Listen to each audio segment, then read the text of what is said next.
1 Petrus pasal 2. Yesus Kristus batu penjuru.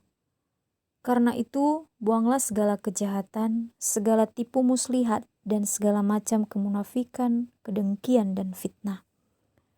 Dan jadilah sama seperti bayi yang baru lahir yang selalu ingin akan air susu yang murni dan yang rohani, supaya olehnya kamu bertumbuh dan beroleh keselamatan, jika kamu benar-benar telah mengecap kebaikan Tuhan.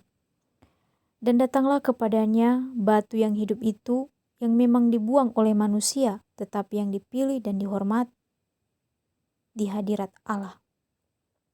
Dan biarlah kamu juga dipergunakan sebagai batu hidup untuk pembangunan suatu rumah rohani, bagi suatu imamat kudus, untuk mempersembahkan persembahan rohani yang karena Yesus Kristus berkenan kepada Allah.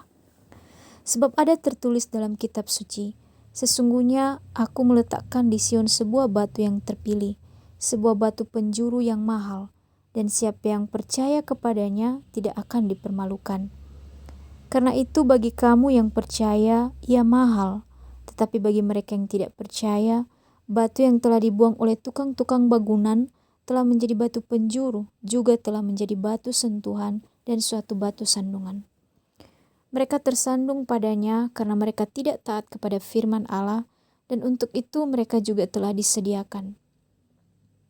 Tetapi kamulah bangsa yang terpilih, imamat yang rajani, bangsa yang kudus, dan umat kepunyaan Allah sendiri, supaya kamu memberitakan perbuatan-perbuatan yang besar dari Dia, yang telah memanggil kamu keluar dari kegelapan kepada terangnya yang ajaib.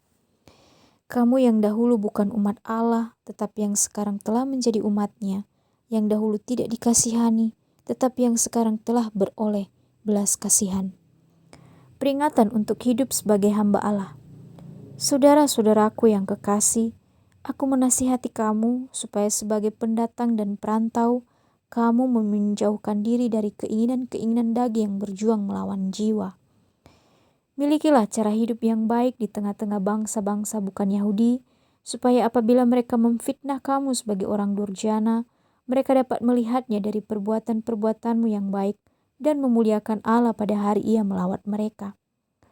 Tunduklah karena Allah kepada semua lembaga manusia, baik kepada raja sebagai pemegang kekuasaan yang tertinggi, maupun kepada wali-wali yang diutusnya untuk menghukum orang-orang yang berbuat jahat dan menghormati orang-orang yang berbuat baik. Sebab inilah kehendak Allah, yaitu supaya dengan berbuat baik kamu membungkam kepicikan orang-orang yang bodoh. Hiduplah sebagai orang merdeka dan bukan seperti mereka yang menyalahgunakan kemerdekaan itu untuk menyelubungi kejahatan-kejahatan mereka, tetapi hiduplah sebagai hamba Allah. Hormatilah semua orang, kasihilah saudara-saudaramu, takutlah akan Allah, hormatilah raja. Penderitaan Kristus sebagai teladan. Hai kamu hamba-hamba, tunduklah dengan penuh ketakutan kepada Tuanmu, bukan saja kepada yang baik dan peramah, tetapi juga kepada yang bengis.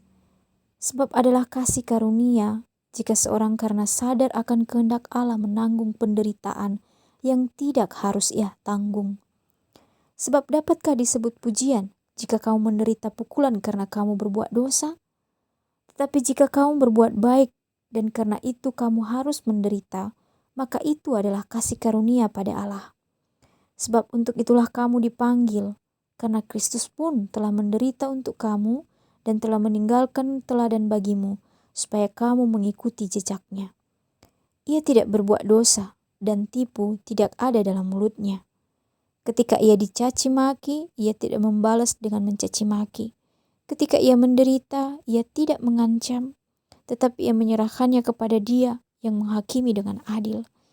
Ia sendiri telah memikul dosa kita di dalam tubuhnya di kayu salib, supaya kita yang telah mati terhadap dosa, hidup untuk kebenaran. Oleh bilur-bilurnya kamu telah sembuh. Sebab dahulu kamu sesat seperti domba, tetapi sekarang kamu telah kembali kepada gembala dan pemelihara jiwamu.